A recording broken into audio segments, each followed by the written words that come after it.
नमस्कार साथियों, स्वागत आप सबों का। आज देर शाम से एक पत्र आप लोगों के बीच में, पत्र कहें या फिर एक पन्ने का एक इमेज है, वो आपके सामने वायरल हो रहा है। और उसमें महत्वपूर्ण बात यह है कि उसमें सेकेंडरी, सीनियर सेकेंडरी और कंप्यूटर टीचरों के लेकर के एक मेधा सूची निर्माण कैसे होगा उसका डिक्लेरेशन किया गया है।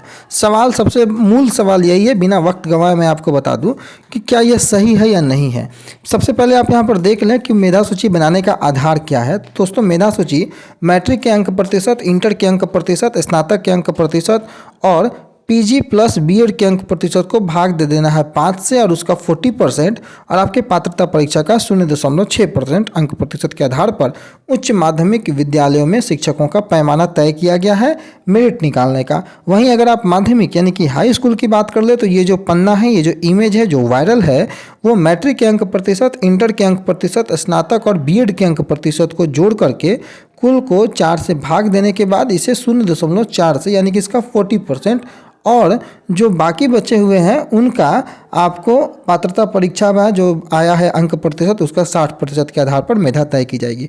वहीं आप कंप्यूटर शिक्षकों की बात कर ले, शारीरिक शिक्षक, संगीत शिक्षक, विशेष शिक्षक, जो नृत्य शिक्षक, ललित कला, पुस्तकालय अध्यक्ष इत्यादि जो लोग हैं जिनकी बहाली होनी है इन विषयों में, उनमें कुल जो मेधा बनाया जाएगा वो उनकी पात्रता परीक्षा के आधार पर बनाया जाएगा। तो ये बातें इसमें दी गई हैं, लेकिन इसकी ऑथेंटिसिटी की हम बात करें तो इसमें कोई आधिकारिक रूप से अभी तक कोई भी स्पष्ट पत्र जारी नहीं किया गया है। परेशान ना हो, ये कोई आधिकारिक पत्र नहीं है, ये कोई बिना सिग्नेचर के एक पन्ना वायरल हुआ है। हालांकि देखने के बाद प्रथम दृष्टया ये सही प्रतीत होता है।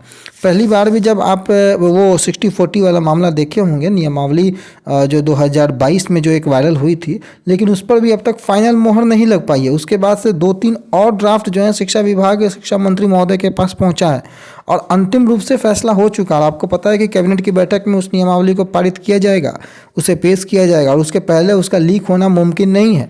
तो ये जो लीक हुआ है, ये जो बाहर आया है पन्ना, ये किसी भी तरीके से आया हो, इस पर एक जांच का विषय हो सकता है। लेकिन आप अभी तक किसी भी चीज़ पर यकीन ना करें।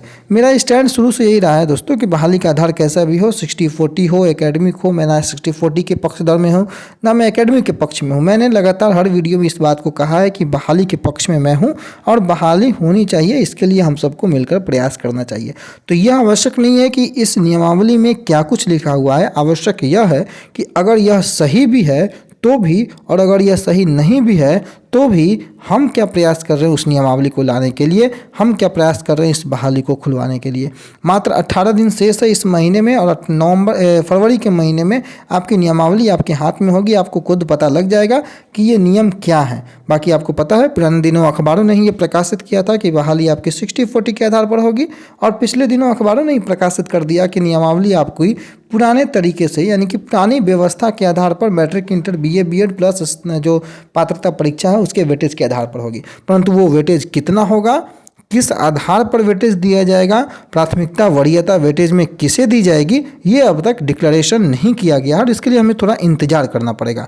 तो कुल मिलाकर ये जो नियमावली का ये जो पन्ना वायरल हुआ है, इस पर विशेष ध्यान देने की कोई आवश्यकता नहीं है। सच्चाई जो भी होगी बहुत जल्द आप लोगों के सामने होगी, चाहे पुरानी व्यवस्था के अनुसार हो, चाहे 60-40 के अनुसार हो, आप लोगों के सामने देखने को मिलेगी। और जैसे भी होगा हमारा उस पर पूर्ण समर्थन होगा, हम उसके साथ रहेंगे और जैसे भी बहाली खुलेगी हम उस बहाली के खुलवाने के फेवर में रहेंगे। बाकी इस पन्ने के विरोध में, इस पन्ने के समर्थन में ना कोई बयानबाजी होनी चाहिए, ना कोई बयानबाजी करनी चाहिए। हम सबको इससे बचना चाहिए। धन्यवाद।